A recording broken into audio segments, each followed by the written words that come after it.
Good evening दोस्तों, मैं धीरज एक बार फिर से आप सभी का धीरज पांडे मैथमेटिक्स के इस यूट्यूब चैनल पर बहुत बहुत स्वागत करता हूं। और आज का सेशन शुरू करने से पहले आप सभी को दीपावली की बहुत बहुत शुभकामनाएं। प्रिय विद्यार्थियों, आपको जैसा कि पता होना चाहिए कि हम लोग 11वीं क्लास की फिजिक्स का एक बहुत ही इंपॉर्टेंट टॉपिक, बहुत इंपॉर्टेंट चैप्टर पढ़ रहे हैं जिसका नाम है प्रक्षेप गति, प्रोजेक्टाइल मोशन। प्रोजेक्टाइल मोशन क्या होता है, इसके विषय में हमने 2 वीडियो अपलोड किया। ये प्रोजेक्टाइल मोशन का पार्ट 3 है। प्रोजेक्टाइल मोशन के अंतर्गत हम लोगों ने प्रक्षेप गति क्या होती है समझा कि प्रक्षेप गति क्या है। ये एक प्रकार की 2 बीमी गति है, मतलब एक ही समय में 2 दिशाओं में ये गति होती है। दूसरा हम लोगों ने पढ़ा उड्डयन काल। उड्डयन काल आप अच्छे तरीके से समझ चुके हैं कि कोई पिंड प्रक्षेपण बिंदु से धरातल पर या किसी समतल पर जाने के लिए जितना टाइम लेता है, जितना समय लेता है, वह प्रक्षेप का उड्डयन काल कहलाता है। प्रक्षेप की ऊंचाई क्या है? प्रक्षेप की ऊंचाई का मतलब होता है कि जो परवलय बनता है, जो कर्व बनता है, उसमें जो धरातल से मैक्सिमम हाइट होती है उसे प्रक्षेप की ऊंचाई बोलते हैं। फिर इसके बाद हम लोगों ने पढ़ा प्रक्षेप का परास क्या है। तो प्रक्षेप का परास आप लोगों को अच्छे तरीके से पता होना चाहिए कि प्रक्षेपण बिंदु से कोई पिंड जहां पे गिरता है जाकर, उस बिंदु और प्रक्षेपण बिंदु के बीच की जो दूरी होती है उसे ही हम परास बोलते हैं। तो मैं आशा करता हूं कि ये सारे टॉपिक प्रक्षेप गति, उड्डयन काल, प्रक्षेपण, प्रक्षेप की ऊंचाई और प्रक्षेप का परास आप भली बात अच्छे तरीके से समझ गए होंगे। डियर, आज हम जो टॉपिक पढ़ने वाले हैं वो प्रक्षेप का पथ है। प्रक्षेप का पथ, पथ का मतलब होता है रास्ता। पथ का मतलब होता है रास्ता या कोई भी कण या पिंड जिस रूट से होकर गुजरता है वही पथ कहलाता है। लेकिन यहाँ पथ, कौन सा पथ मुझे पढ़ना है? प्रक्षेप का पथ पढ़ना है। यानी प्रक्षेप का पथ क्या है? तो प्रक्षेप के पथ को हम समझने से पहले आप लोगों को पता होना चाहिए कि यार ये जो पॉइंट होता है, ये पॉइंट होता है प्रोजेक्टाइल पॉइंट। ये होता है प्रोजेक्टाइल पॉइंट, यानी हम कह सकते हैं कि ये एक प्रक्षेपण बिंदु है। अब यहां से कोई पिंड देखिए जिस वेग से आगे गति करता है तो इसका वेग जो होता है ये होता है प्रक्षेपण वेग, और यहां से जो कोण बनता है ये होता है प्रक्षेपण कोण, और इस दिशा में जो उसका वेग होता है क्षैतिज वेग अर्थात u cos थीटा होता है। ये वेक्टर एक चैप्टर होता है, वेक्टर एनालिसिस। ये प्रक्षेप गति के पहले एक चैप्टर होता है जिसे आप पढ़ते हैं, तो इसे क्षैतिज घटक बोला जाता है। और यही कारण होता है कि आप लोगों को पता होना चाहिए कि जैसे आप कभी भी ट्रेवल करते समय, यात्रा करते समय आपके हाथ में एक गड़ारी वाला सूटकेस होता है, तो आप लोग ये बताइए कि गड़ारी वाला सूटकेस अगर हम अपने ओर पकड़ के अगर ऐसे पकड़ कर चलेंगे तब मुझे ज़्यादा बल लगाना पड़ेगा कि या उस सूटकेस को मैं ऐसे पकड़ के अपने आगे धक्का देते हुए चलूँगा तब। तो इसका भी मूल कारण वेक्टर ही होता है। वेक्टर के थ्रू हम समझते हैं कि अगर किसी चीज़ को हम आगे पकड़ कर खींचेंगे तो उसमें हमें ज़्यादा बल नहीं लगाना पड़ेगा क्योंकि क्षैतिज घटक u cos थीटा नीचे होगा, और किसी चीज़ को अगर हम धक्का देते हैं तो उसमें हमको बल ज़्यादा लगाना पड़ता है। इसलिए सूटकेस को खींचना हमारे लिए ज़्यादा आसान होता है और जबकि धकेलना ज़्यादा कठिन होता है। यही कारण है, आप देखते होंगे जो पुराने ज़माने में हल चलाया जाता तो हल जो होता था बैल के बीच में एक शुभ लगाया जाता था, लकड़ी का होता है, उसमें फार के माध्यम से एक राड लगा दी जाती है और राड में 3-4 छिद्र होते हैं। तो राड में जब पहले छिद्र में हम उसे लॉक करते हैं तो वहां पे क्षैतिज घटक कम हो जाएगा, और आपको पता होगा कि क्षैतिज घटक कम होगा तो cos थीटा की वैल्यू डिग्री बढ़ाने पे कम होती है।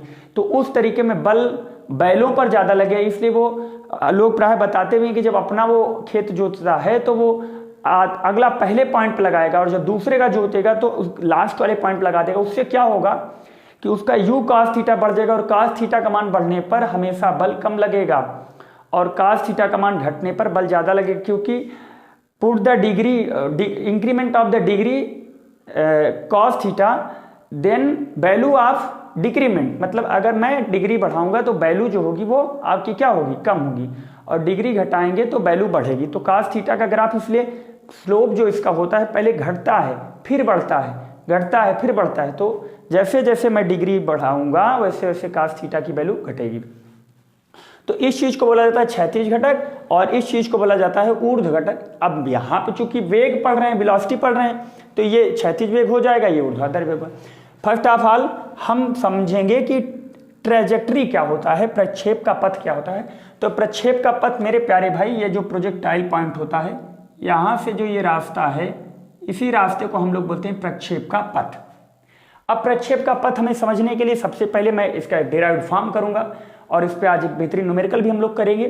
तो देखिए प्यारे भाई, हम लोग जानते हैं कि अगर मुझे इस डिस्टेंस को कवर करना है, इस डिस्टेंस को निकालना है, तो हम लोग जानते हैं दूरी बराबर होता है, दूरी बराबर चाल गुणे समय। अब दूरी कितना है प्यारे भाई, तो आप कहोगे x है। अब इधर वेलोसिटी यानी चाल कितना है, तो आप बोलोगे u cos थीटा है या u cos थीटा बोलोगे। हमने सपोज किया कि इधर जाने में उसको टाइम कितना लग रहा है, तो हम सपोज कर लिए कि स्मॉल t लग रहा है। अब मैं ये प्रयास कर रहा हूं, फर्स्ट ऑफ ऑल हम ये प्रयास कर रहे हैं कि इधर टाइम कितना लगेगा, हम इसको पहले गेन कर लें। तो t बराबर अगर हम t बराबर निकालेंगे तो x अपान u cos थीटा होगा। इसे अभी हम थोड़ी देर के लिए इक्वेशन नंबर फर्स्ट मान के छोड़ देते हैं। मैंने यहां से प्राप्त किया कि अगर कोई कण t समय में क्षैतिज दूरी कितना तय करेगा, तो ये इक्वेशन बता रहा है। अब दूसरा टारगेट हमारा क्या है कि ये t समय में ऊर्ध्वाधर कितना जाएगा। तो ऊर्ध्वाधर के लिए हमारे पास दो चीजें होती हैं। ऊंचाई से संबंधित एक समीकरण होता है h बराबर या s बराबर ut plus half A T square. But यहाँ जो दूरी है, क्योंकि आपको पता होना चाहिए ऊंचाई भी एक दूरी है, चौड़ाई भी एक दूरी है, मोटाई भी एक दूरी है और लंबाई भी एक दूरी है। तो यहाँ पर हम ये सोच रहे हैं कि ये पिंड ऊपर कितना समय लेगा जाने में। तो हम first of all you know that s बराबर आप जानते हैं ut plus half A T square होता है। बट कोई चीज ऊपर जाएगा तो यहाँ पे जो a होगा वो माइनस जी के बराबर होगा। मैंने बताया था 4 सिचुएशन होगी। लगातार किसी चीज का वेग बढ़ रहा है तो प्लस a, इसे त्वरण बोलेंगे। लगातार वेग घट रहा है, मंदन बोलेंगे, माइनस a। कोई पिंड ऊपर जा रहा है माइनस जी, कोई पिंड नीचे आ रहा है प्लस जी। तो यहाँ पे ये पिंड ऊपर जा रहा है तो हम जो दूरी कवर करेंगे, इस दूरी को तो हम सपोज बोल सकते हैं कि y है। तो हम यहाँ पे रखेंगे y, u रहने दीजिए। अच्छा एक मिनट, सॉरी u क्या है, ये वेग ऊपर की ओर कितना है, तो आप बोलेंगे u साइन थीटा है, इंटू टी हम छोड़ दिए। अब देखो प्लस हाफ a का मान कितना रखेंगे, माइनस जी। t हमें पता है, हम लोग बाद में यहाँ t का मान रखेंगे। अब मेरे प्यारे भाई आप लोग जानते होंगे कि y बराबर होता है u साइन थीटा। और यहां से हम t का मान अगर निकालने का प्रयास करें तो t का मान कितना है, x अपान u cos थीटा। तो यहां पे हम लोग रख देते हैं x अपान u cos थीटा। अब प्लस माइनस कितना हो जाएगा, माइनस हाफ g। अब t की वैल्यू कितनी है, यहां फिर से रख देते हैं। तो ये हो जाएगा आपका x अपान u cos थीटा का होल स्क्वायर। अब यहां से आप जानते हैं u से u क्या होगा, कैंसिल आउट हो जाएगा। तो y बराबर इस x को हम लोग पहले लिख ले रहे हैं साइन थीटा बटे कास थीटा। टैन थीटा बराबर साइन थीटा बटे कास थीटा। तो यहां पे हम लिख देंगे टैन थीटा, क्योंकि साइन थीटा बटे कास थीटा टैन थीटा होता है। और माइनस हाफ जी, एक्स का स्क्वायर करेंगे तो यहाँ एक्स स्क्वायर, अपान यू का स्क्वायर करेंगे तो you square cos square theta. ये आपका जो होता है प्रक्षेप का पथ होता है। तो यहां से एक शिक्षा में और मिलनी चाहिए कि ये कैसे पहचानेंगे प्रक्षेप का पथ है। तो आप सभी लोगों को पता होना चाहिए कि यूक्लिड एक गणितज्ञ थे जिन्होंने ज्योमेट्री के संबंध में एक डमरू जैसी आकृति को काटा। और डमरू जैसी आकृति को जब उन्होंने काटा तो उन्होंने अनुभव यह किया कि उन्हें परवलय, अतिपरवलय और वृत्त और दीर्घवृत्त 4 आकृतियों उन्हें प्राप्त हुई। और 4 आकृतियों में उन्होंने यह देखा कि परवलय भी एक ऐसी आकृति होती है। आप लोग जानते होंगे कि परवलय का चिन्ह ऐसा होता है, ऐसा होता है, ऐसे भी आप बना सकते हैं, ऐसे भी बना सकते हैं। तो परवलय के 4 समीकरण भी होते हैं। x बराबर माइनस ए 4ay, एक्स स्क्वायर बराबर माइनस 4ay, एक्स स्क्वायर बराबर 4ay, वाई स्क्वायर बराबर माइनस 4ax, वाई स्क्वायर बराबर माइनस 4ax, और आप एक्स स्क्वायर बराबर बोल सकते हैं माइनस 4ay। तो 4 समीकरण होते हैं। इन्हीं 4 समीकरणों को हम शंकु परिच्छेद में डिटेल में पढ़ते हैं। तो मैं अभी के लिए केवल इतना बताना चाहता हूं कि परवलय का समीकरण एक ऐसा समीकरण है जिसमें एक चर की तो अधिकतम घात 2 होगी और एक चर की अधिकतम घात 1 होगी। और यहां आप नोटिस कर रहे हैं कि एक चर है जिसकी अधिकतम घात कितनी है, स्क्वायर है, और एक चर है जिसकी मैक्सिमम घात कितनी है, 1 है। तो फॉर्म ऑफ द ट्रेजेक्ट्री मतलब प्रक्षेप के पथ का जो रूप है ये यही होता। तो हम आशा करते हैं कि आपको प्रक्षेप का पथ अच्छे तरीके से समझ में आया होगा। फिर जैसा कि आप देख रहे होंगे कि हम इसके संदर्भ में 1-2 न्यूमेरिकल खूब अच्छे करते हैं, तो मैं आपसे यही कहूँगा कि एक बार इसे आप नोट डाउन कर लीजिए।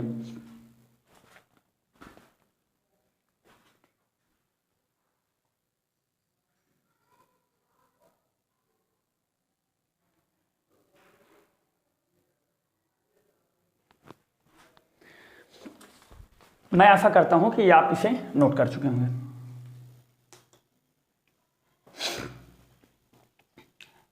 अब हम इस पे एक न्यूमेरिकल करते हैं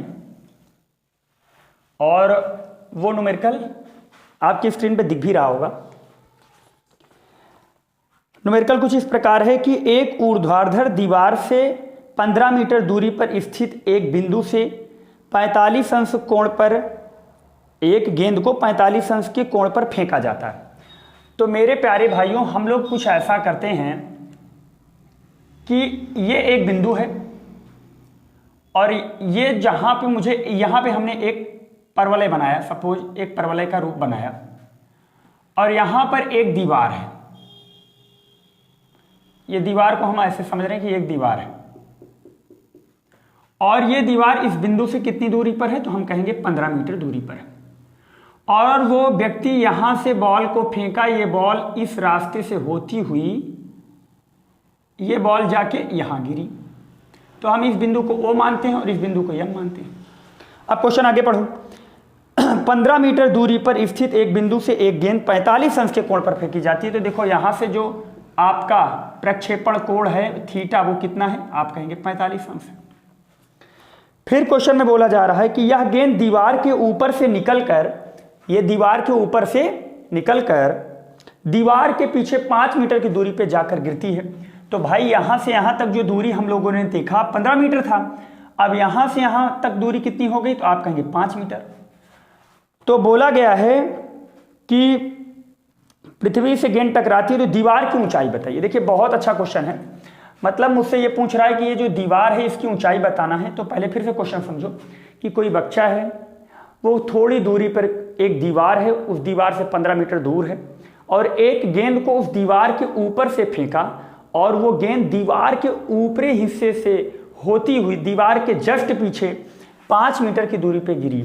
तो मैं ये कह सकता हूं कि बच्चा जहां से गेंद फेंका है और जहां तक गिरी है, ये पूरी दूरी हम लोगों के लिए क्या होगी, परास होगी, यानी 15, 5, 20 मीटर ये आपकी हो गई रेंज। अब आपसे पूछा गया है कि इसकी ऊंचाई बताइए। अब ऊंचाई आपको बताना है, तो ऊंचाई बताने के लिए हम लोग जानते हैं कि आप बताइए यहां से, अगर हम अच्छा प्रक्षेप का परास तो पूछ रहे हैं, केवल ऊंचाई पूछी है। तो ऊंचाई से संबंधित समीकरण क्या होता है, h बराबर u square sine square theta upon 2a। अब क्वेश्चन पढ़िए आगे। ऊंचाई पे ऊंचाई यहाँ कितना दिया है, तो हम लोग सबसे पहले क्या करते हैं कि r बराबर हम लोग क्या पढ़े, r बराबर आ गया 20 मीटर। r बराबर कितना आ गया, 20 मीटर। अब हम ये जानते हैं कि इसकी ऊंचाई को हम मान ले रहे हैं y बराबर, ऊंचाई क्या मान ले, h मान ले, ऊंचाई को h मान ले रहे हैं, ठीक है। और यहां से यहां तक की जो दूरी है उसे हम मान ले रहे हैं, x मान ले रहे हैं। तो x को कितना दिया है, x दिया है 15 मीटर और थीटा का मान कितना दिया है, 45 अंश। अब देखो आप जानते हैं y क्या है, यह ऊंचाई है। तो अगर यहां पे हम रखते हैं y बराबर x का मान कितना है, तो आप कहेंगे 15 है। tan थीटा का मान कितना है, तो आप कहेंगे 45 अंश है, माइनस हाफ g। अब देखो x स्क्वायर, तो यहां पे x स्क्वायर के स्थान पे हम लोग लिखेंगे 15 गुणे 15 बटे u स्क्वायर। अब u स्क्वायर का मान कहां से निकलेगा, तो आप लोग जानते हैं u स्क्वायर का मान निकालने के लिए हम लोग क्या करेंगे, यहां पे रखते हैं r बराबर, देखो r बराबर क्या दिया है, r बराबर दिया है 20 बराबर u स्क्वायर साइन 2 थीटा। अब बताओ साइन 2 थीटा दिया है, तो साइन 2 और थीटा का मान कितना रखेंगे, 90 अंश, तो ये हो जाएगा 1 अपान कितना रख सकते हैं, g। इतना हम समझते हैं कि आप समझ गए होंगे। तो यहां से अगर u स्क्वायर बराबर निकालेंगे कितना आएगा, 20g। अब देखिए क्या इस u स्क्वायर के स्थान पे हम लोग 20g नहीं लिख सकते, तो आप कहेंगे हाँ बिल्कुल लिख सकते हैं। और cos स्क्वायर थीटा, तो cos स्क्वायर थीटा मतलब cos 45 अंश, cos 45 अंश का स्क्वायर करेंगे 1/2। अब बताओ ये जी से ये जी कैंसिल हो गया। अब आप कहेंगे 2 से इसमें भाग देंगे कितना आएगा, 10 आएगा। अब बताइए ये 5 दूना 10 और 5 तिहाई 15, तो हम लोग अगर इसे हल करेंगे तो यहाँ से होगा 15, 45 अंश का मान 1, तो 15 गुणे 1 15 ही होगा, माइनस 2 दूना हो जाएगा कितना, 2 दूना हो जाएगा 4, और आप 15 में किससे भाग लगाना चाहते हैं, 4 से भाग लगाएंगे तो हो जाएगा 4 तिहाई 12, कितना बचेगा आपका 3 बचेगा, 4 सत्ते 28, कितना बचेगा 4 पंचे 20, तो हम कहेंगे y बराबर 15.00 आप कहेंगे 0 में से 10 में से 5 जाएगा 5, 9 में से 7 जाएगा 2, यहाँ बचेगा 14, 14 में से 11, यानी 11.25 मीटर यही आपकी क्या हो जाएगी। जय हनुमान प्रसन्न हितकारी, सुन लीजिए प्रभु विनय हमारी, जन के काज विलंब